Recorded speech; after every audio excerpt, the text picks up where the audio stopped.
O que acontece à igreja quando os pastores deixam de pregar contra o pecado? Por David Wilkerson.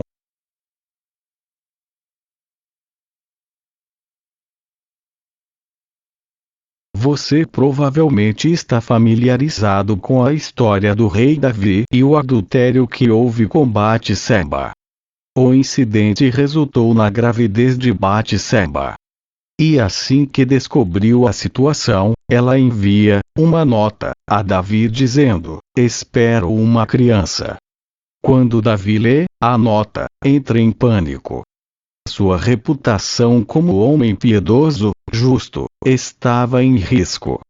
Cá estava um homem que havia escrito mais de 3.000 salmos e cânticos espirituais. Havia sido um instrumento de Deus para matar os inimigos de Israel. E tinha ilustrado para o mundo o que significava ter um grande coração para Deus. Mas agora, em pânico, Davi pensa não só na própria reputação, mas na reputação do Senhor.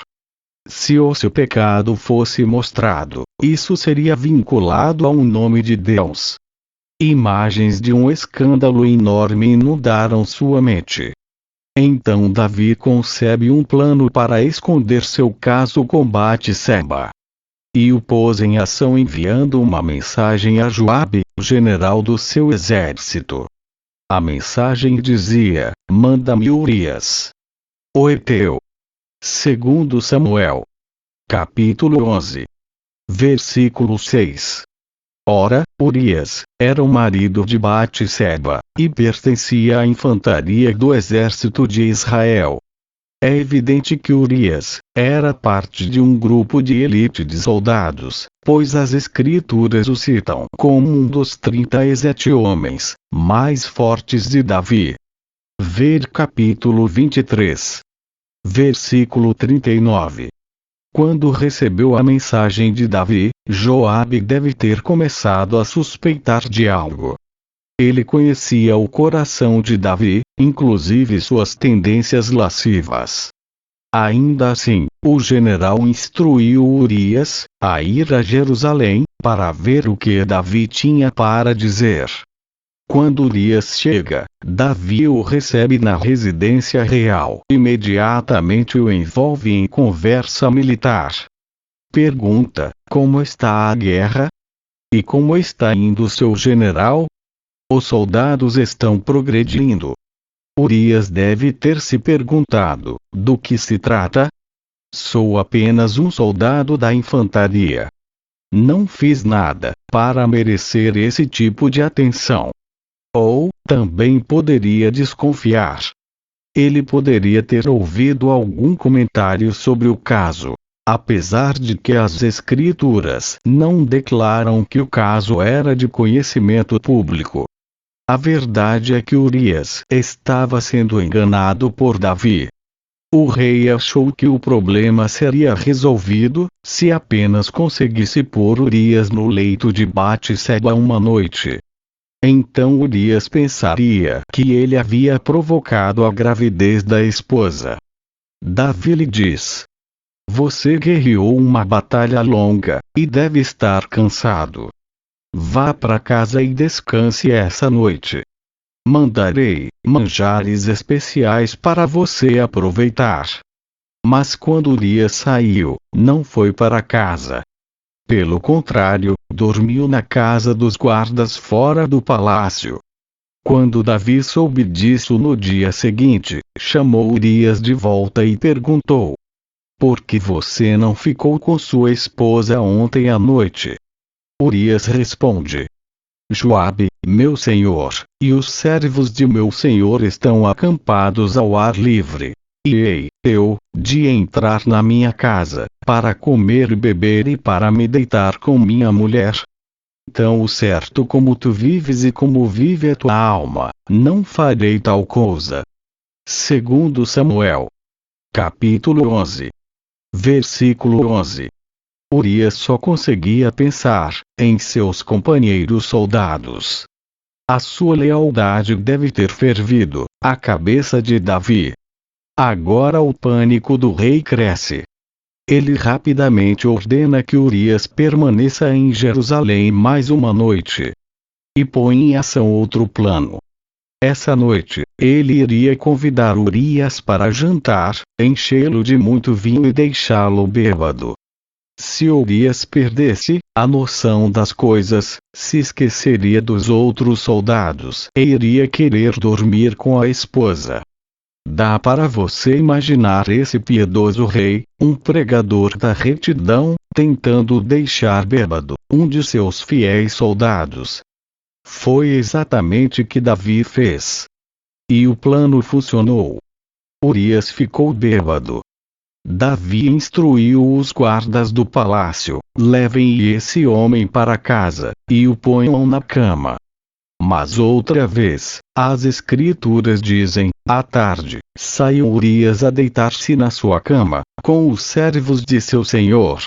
Porém não desceu à sua casa. Capítulo 11. Versículo 13. A essa altura, o pânico de Davi saiu de controle. Ele sabia que tinha de fazer algo drástico. Então escreve uma carta a Joabe, ordenando que colocasse Urias na linha de frente, em meio à pior das batalhas. Então, quando o exército inimigo ondulasse à frente, Joabe deveria recuar todas as tropas exceto Urias. Resumindo, Davi queria Urias morto. Davi entrega uma carta selada nas mãos de Urias, com instruções para que fosse dada a Joabe. O leal Urias não sabia, mas o rei tinha acabado de lhe entregar a garantia da própria morte. Quando Joabe leu a carta, entendeu a ideia de Davi. Mas obedeceu a ordem do rei mesmo assim. Enviou Urias numa missão suicida. E, exatamente como Davi tinha planejado, o soldado foi morto em batalha. É difícil conceber que um homem piedoso e justo como Davi pudesse cair num pecado tão terrível. Mesmo hoje, com todas as notícias sobre estupro, violência e morte, a história de Davi se destaca como uma das piores quedas já sofrida por um líder. Por quê? Porque aconteceu com um homem de Deus, uma pessoa apaixonada pela justiça. Provavelmente você se lembra do que aconteceu a seguir. Batseba chorou a morte do marido por 7 dias, segundo a lei. Aí Davi a trouxe para o palácio, onde se juntou ao seu harém de esposas. Ele já tinha 5. Posteriormente, Batseba deu à luz o filho de Davi. E durante todo o ano após o assassinato, Davi não mostrou nenhum sinal de arrependimento por seus atos. Na verdade, justificou a morte de Urias junto a Joabe, dizendo que Urias tinha morrido, devido aos infortúnios da guerra. A espada devora tanto este, como aquele. Capítulo 11. Versículo 25. Davi pode ter visto o seu pecado com leviandade, mas Deus não.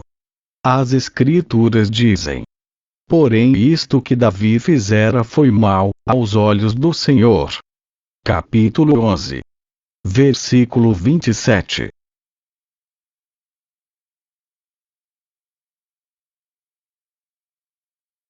Graças a Deus, Davi tinha um pastor que não temia o homem.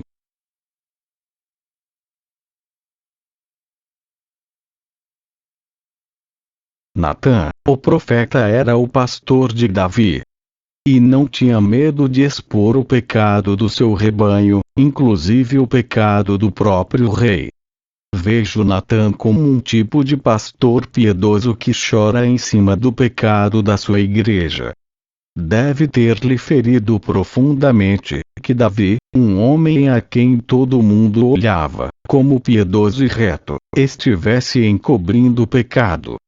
Natã sabia tudo o que Davi havia feito, pois o Espírito Santo lhe havia revelado. O rei supostamente justo tinha quebrado 3 mandamentos santos.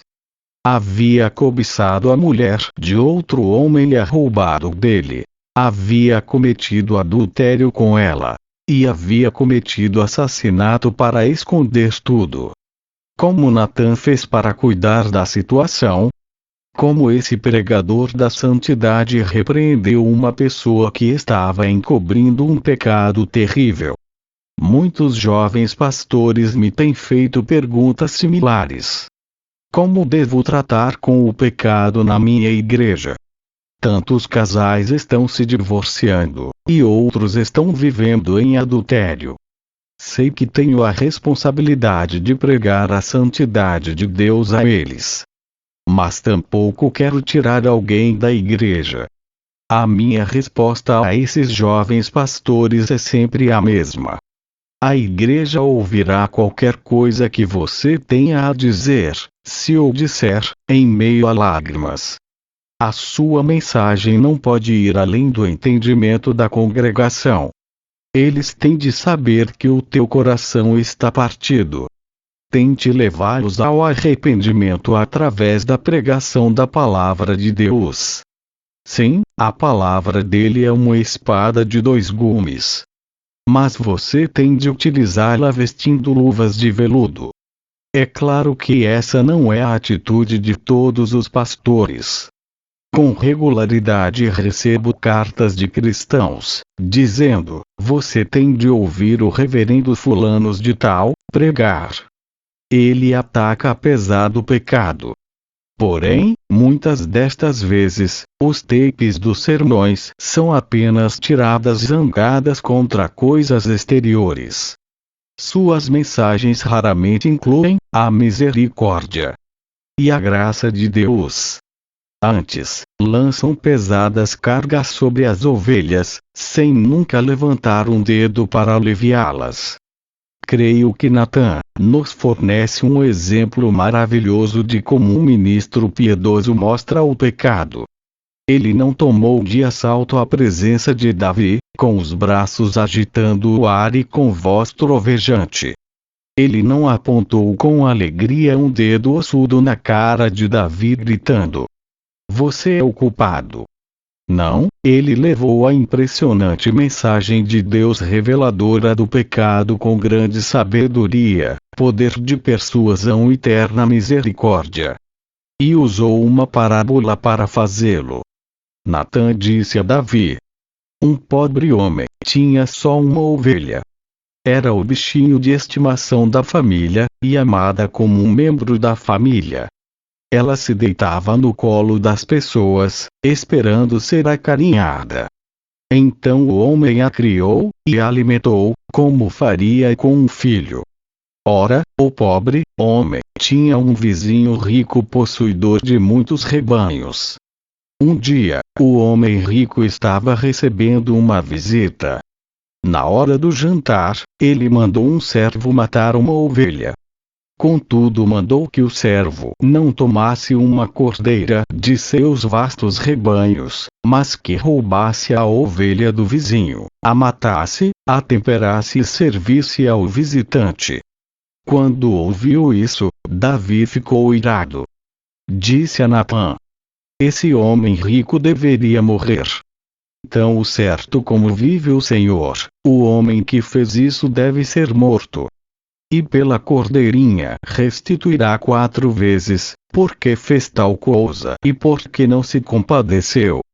Segundo Samuel, capítulo 12, versículos 5 e 6. Nessa hora, Natan deve ter tido lágrimas nos olhos. Tremendo, ele diz a Davi: tu és o homem. Desprezaste a palavra do Senhor. A Urias, o heteu, feriste a espada, e a sua mulher tomaste por mulher. Capítulo 12, versículo 7 e 9. Natan estava dizendo: Davi, você não entende. O que estou contando é a tua história. Você tem 5 esposas e mesmo assim roubou a mulher de outro homem. Você não teve pena. Ou mandou à guerra para ser morto, e assim ter a cordeira dele. Você se tornou adúltero, assassino, um ladrão. Você foi leviano com a palavra de Deus. Natã expôs cada detalhe do pecado de Davi. Mas não o fez com fúria. Antes, simplesmente falou ao rei. Então, disse Natã a Davi. Capítulo 12. Versículo 7, ênfase minha. Foi nesse momento que Davi foi atingido, e se arrebentou. Quando lemos os escritos de Davi dessa época, vemos o choro de um coração partido. Os meus ossos estão fracos. Não consigo dormir. Toda noite cubro meu travesseiro com lágrimas. O Espírito Santo perseguia Davi, falando ao seu coração, agindo para que ele se arrependesse. Ele não conseguia fugir da misericordiosa perseguição de Deus.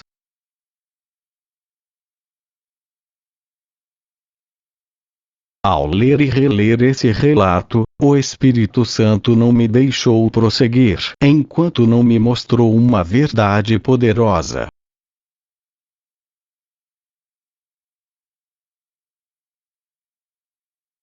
Após estudar esta passagem por inteiro, comecei a clamar a Deus. Ó Senhor, Tu vais ser misericordioso comigo como foi com Davi. Tu vais me mandar uma palavra poderosa, expondo o pecado, como fez com ele. Por favor, Senhor, se algum dia eu escorregar e fizer concessões, ponha-me sob repreensão piedosa de um profeta que não tenha medo de expor o pecado. Eu creio que um dos maiores dons misericordiosos de Deus à Igreja são os seus ministros fiéis, que amorosamente nos repreendem por nossos pecados. Agradeço a Deus por esses pastores do tipo de Natã, pessoas que não têm medo de ofender presbíteros, diáconos ou os membros ricos da igreja. Ficam face a face com qualquer um, para expor suas iniquidades com carinho e amor. Claro, não é todo mundo que quer uma repreensão assim. Algumas pessoas de nossa lista de correspondência nos dizem: não gosto de abrir suas cartas. Sempre me sinto desconfortável quando as leio. São muito enervantes. Não posso servir um Deus como o teu, que está sempre apalpando a minha alma para expor coisas. Você precisa amaciar a mensagem. Não dá para mim. Sei que como pastor amoroso, tenho de ser cuidadoso com o meu tom. Mas não posso me desculpar por pregar verdade condenatória. Eu pergunto, o que acontece à igreja quando os pastores não mostram mais as iniquidades? Onde Davi teria acabado, se não tivesse Natã para mostrar sua iniquidade?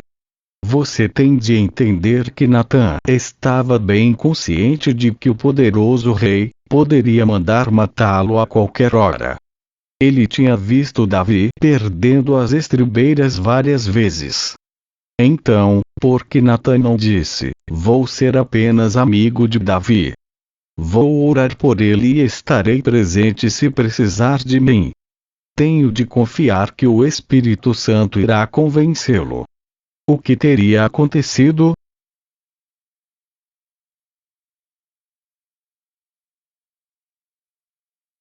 Creio que sem a palavra condenatória de Natã, Davi teria caído sob o pior julgamento visto pela humanidade.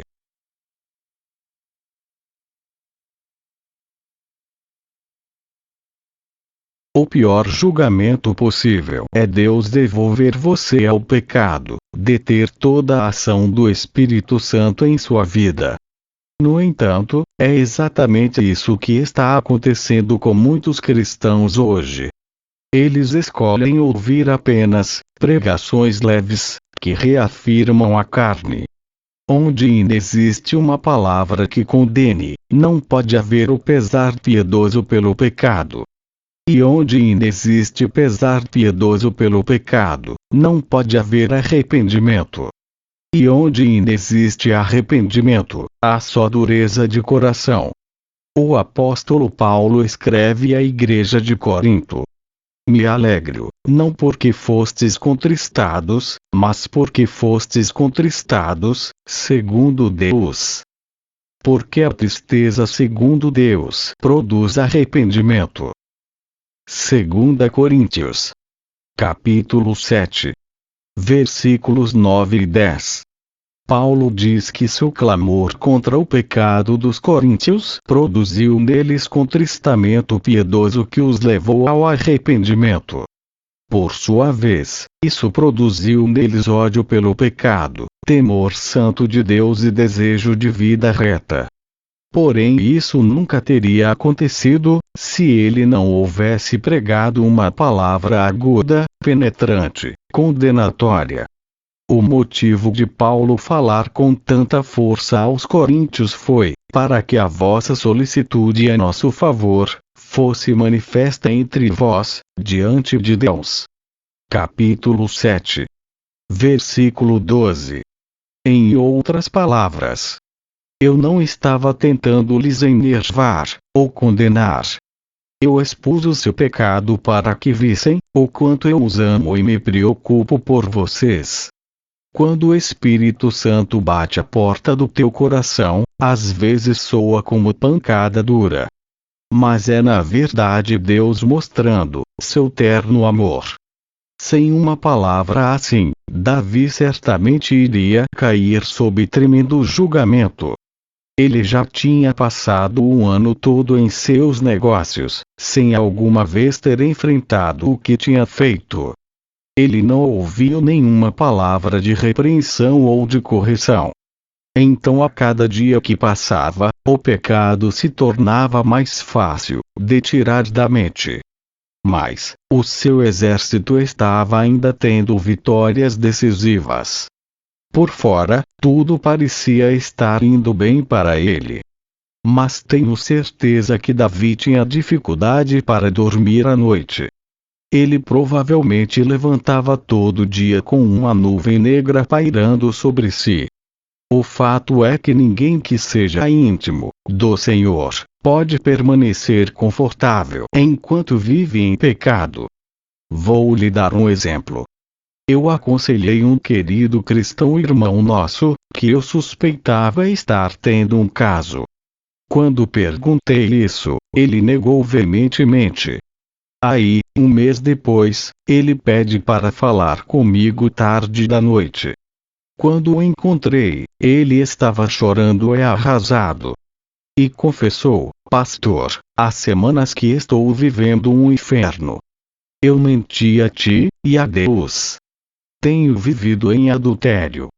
Tenho sentido a repetição de todas as mensagens que já ouvi do púlpito, de cada palavra de exortação. E não consegui silenciar a palavra de Deus. O Espírito Santo continuamente recordava a esse homem todas as pregações expositoras de pecado que ele tinha ouvido, e foi levado ao arrependimento pela lembrança desta palavra pregada. E agora vou lhe dar um exemplo diferente. Uma irmã em Cristo me escreveu dizendo: Irmão David, estou casada com meu marido há 20 anos. Eu o amo, mas agora provavelmente vou ter de deixá-lo, apesar de não querer isso. Eu não conseguia entender por que esse homem de Deus, que vai sempre comigo à igreja, iria começar a deteriorar tanto no caráter. Ele se tornou desonesto comigo, e uma grande muralha cresceu entre nós. Logo se tornou um estranho para toda a nossa família. Eu não podia tocar no assunto. Eu orei e fiz tudo o que pude para tentar entender o porquê de ele estar se afastando. E então eu descobri o porquê. Ele estava preso à pornografia desde que nos casamos, e algum tempo antes disso. Ele ainda se declara ser cristão e vai à igreja comigo. Mas se recusa a deixar isso. Esse homem está prestes a perder a família e o lar. Diz ser nascido de novo e que vai para o céu.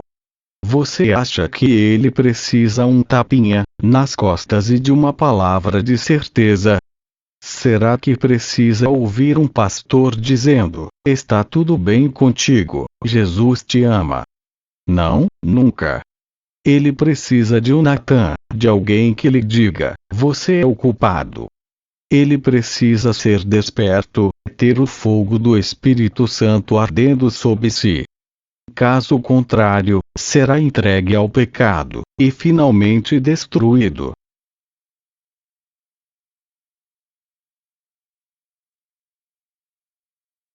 Se não tivesse havido um Natan, se não houvesse uma palavra penetrante, profética, Davi poderia ter acabado como Saul.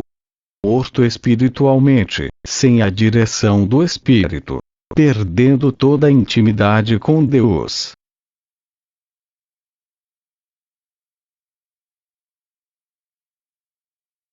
Ao ouvir a abrasadora palavra de Natan, ainda que amorosa, Davi se lembrou da vez em que um outro rei, anterior, fora avisado por um profeta. Davi tinha ouvido do aviso de Samuel ao rei Saul. E tinha ouvido a respeito da reação dividida de Saul, confessando: eu pequei. Não creio que Saul tenha gritado do interior da alma, como Davi: pequei contra o Senhor. Davi viu por experiência própria as ruinosas mudanças que sobrevieram a Saul. Este rei, piedoso e guiado pelo Espírito, passa depois a rejeitar continuamente as palavras reprovadoras do Espírito, trazidas por um santo profeta. Logo Saul começou a andar segundo vontade própria, em amargura e rebeldia. Finalmente, o Espírito Santo se afasta dele. Visto que rejeitaste a palavra do Senhor, ele também te rejeitou a ti, para que não sejas rei. 1 Samuel, capítulo 15, versículo 23. O Senhor se tinha retirado de Saul. Capítulo 18, versículo 12. Saul acabou buscando uma feiticeira em busca de orientação. Ele confessa a ela: Deus se desviou de mim e já não me responde, nem pelo ministério dos profetas, nem por sonhos. Por isso, te chamei para que me reveles o que devo fazer. Capítulo 28, versículo 15. Davi lembrou-se de toda a loucura, do medonho terror cercando esse homem, que impediu a entrada da palavra de Deus. De repente, a verdade penetrou o seu próprio coração. Deus não é respeitador de pessoas. Eu pequei, como Saul. E agora cá está um outro profeta, num outro momento, me dando a palavra de Deus, como Samuel deu a Saul. Ó Senhor, eu pequei contra ti. Por favor, não retire de mim o teu Santo Espírito, como fez com Saul. Davi escreve: eu conheço as minhas transgressões, e o meu pecado está sempre diante de mim. Pequei contra ti somente, e fiz o que é mal perante os teus olhos. Purifica-me. Cria em mim um coração puro. Não me repulses da tua presença, nem me retires do teu Santo Espírito. Salmo 51, versos 3 a 11. Um comentarista sugere que, a despeito do arrependimento de Davi, ele nunca teria se recuperado da queda. Ele aponta que a Bíblia diz muito pouco sobre qualquer vitória de Davi após esse tempo. Antes, sugere ele, Davi meramente foi se esvaecendo, até a morte. É verdade que Davi pagou sérias consequências por seu pecado. Na verdade, profetizou julgamento sobre si próprio. Ele diz a Natan que o homem rico que roubara a cordeira do homem pobre deveria restaurar 4 vezes. E foi exatamente isso que aconteceu com a vida de Davi. A criança a qual Batseba deu à luz morreu em poucos dias. E 3 outros filhos de Davi, Amnon, Absalão e Adonias, todos tiveram mortes trágicas e fora de hora. Assim, Davi pagou o seu pecado, com 4 de seus próprios cordeiros. Mas a Bíblia claramente mostra que toda vez que retornamos para o Senhor em arrependimento genuíno, de coração, Deus responde trazendo reconciliação e restauração absolutas. Não temos de acabar como Saul, descendo à loucura e ao terror. Nem temos de esvaecer da vida, aguardando o passar do tempo em quieta vergonha até que o Senhor nos leve. Pelo contrário, o profeta Joel nos assegura que Deus se envolve, imediatamente assim que voltamos para Ele. Rasgai o vosso coração. E convertei-vos ao Senhor, vosso Deus, porque Ele é misericordioso, e compassivo, e tardio em irar-se, e grande em benignidade, e se arrepende do mal. Joel. Capítulo 2. Versículo 13. Surpreendentemente, Deus então nos dá essa incrível promessa: restituir-vos-ei os anos que foram consumidos pelo gafanhoto. Comereis abundantemente, e vos fartareis, e louvareis o nome do Senhor, vosso Deus, que se ouve maravilhosamente convosco, e o meu povo jamais será envergonhado. Joel. Capítulo 2. Versículos 25 e 26.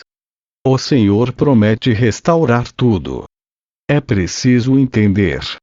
Quando essa profecia foi dada, Deus já havia pronunciado julgamento sobre Israel.